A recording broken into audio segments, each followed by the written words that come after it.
Hello friends, smart study with Anil YouTube channel पर आपका स्वागत है। आज के सेशन में हम बात करेंगे 3 अगस्त 2022 के करंट अफेयर्स के बारे में। तो चलिए शुरू करते हैं आज का सेशन। उड़ीसा के मुख्यमंत्री नवीन पटनायक ने किस पुस्तक का विमोचन किया है? तो इन्होंने किया है लॉकडाउन लिरिक्स का। तो उड़ीसा के मुख्यमंत्री नवीन पटनायक के द्वारा लॉकडाउन लिरिक्स नामक पुस्तक का विमोचन किया गया है। यह पुस्तक कोरोना वायरस वैश्विक महामारी के दौरान अनुभवों और परेशानियों पर लिखी गई कविताओं का एक संग्रह है। कवयित्री इसकी कौन है? संयुक्ता दास। इन कविताओं के जरिए समाज की सबसे महत्वपूर्ण यात्रा के दौरान मानवता की आशाओं, आकांक्षाओं, दुखों और कष्टों को दर्शाने का प्रयास किया है। ये जो पुस्तक है, इसका जो प्रकाशन है ये किया गया है ऑथर्स प्रेस नई दिल्ली के द्वारा। अगला प्रश्न, कौन सा IIT भारतीय भाषाओं को प्रौद्योगिकी से जोड़ेगा? तो ये जोड़ेगा IIT मद्रास। अगला प्रश्न, किसने PIB के प्रधान महानिदेशक के रूप में पदभार ग्रहण किया है? तो ये किया है सत्येंद्र प्रकाश ने।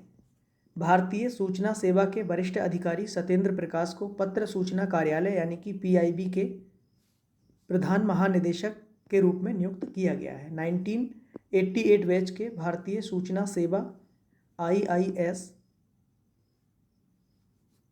के अधिकारी एवं केंद्रीय संचार ब्यूरो के प्रधान महानिदेशक प्रकाश ये जयदीप भटनागर की जगह पदभार संभालेंगे। गूगल के द्वारा यातायात डेटा सार्वजनिक करने वाला देश का पहला शहर कौन बना है? तो ये बना है औरंगाबाद। अभी हाल ही में निर्मला मिश्रा का निधन हो गया है, वह कौन थी?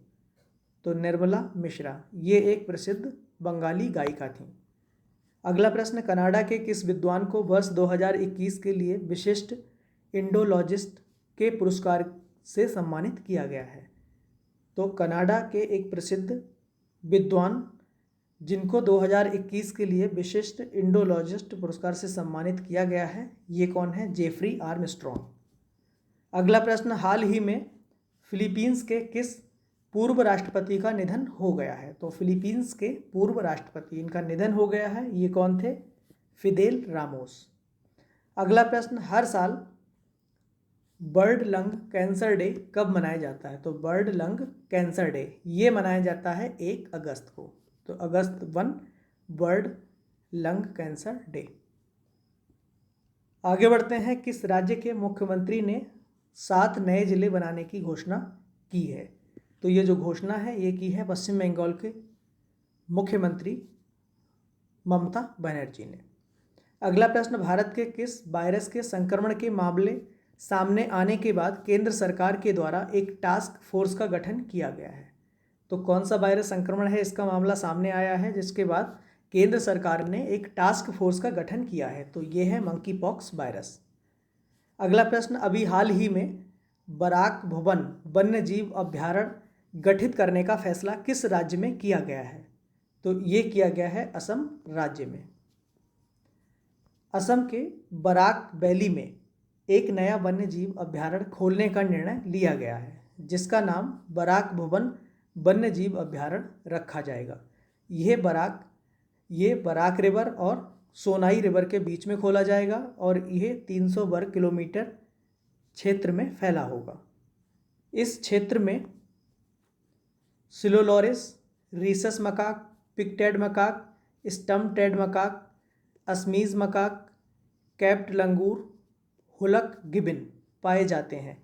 हुलक गिबिन भारत का एकमात्र कपी यानी कि एप प्रजाति है। ये एक कपी की एकमात्र प्रजाति है। कौन सी? हुलक गिबिन। इस क्षेत्र में काफ़ी अधिक जैव विविधता पाई जाती है। किसमें? बराक वैली में। तो एक नया वन्यजीव अभ्यारण्य खोला जाएगा जिसका नाम है बराक भवन वन्यजीव अभ्यारण्य। तो ये असम राज्य ने इसको गठित करने का फैसला लिया है। आगे बढ़ते हैं, हाल ही में किस देश ने खुद को फाइनेंशियल एक्शन टास्क फोर्स का पूर्ण सदस्य बनाने की मांग की है? तो ये किसके द्वारा की गई है? ये की गई है इंडोनेशिया के द्वारा। अंतर्राष्ट्रीय क्रिकेट परिषद ICC द्वारा 3 देशों को अपना सदस्य बनाया गया है। वे कौन से देश हैं? तो ICC यानी कि अंतर्राष्ट्रीय क्रिकेट परिषद, इसने 3 देशों को अपना सदस्य बनाया है। वे हैं उज्बेकिस्तान, कंबोडिया और आइवरी कोस्ट। कौन कौन से हैं? उज्बेकिस्तान, कंबोडिया और आइवरी कोस्ट। अगला प्रश्न, अगस्त तानो कुआमे को वर्ल्ड बैंक ने किस देश के लिए कंट्री डायरेक्टर नियुक्त किया है? तो अगस्त तानो कुआमे, इनके लिए वर्ल्ड बैंक ने भारत के लिए कंट्री डायरेक्टर नियुक्त किया है। तो आज के लिए बस इतना ही।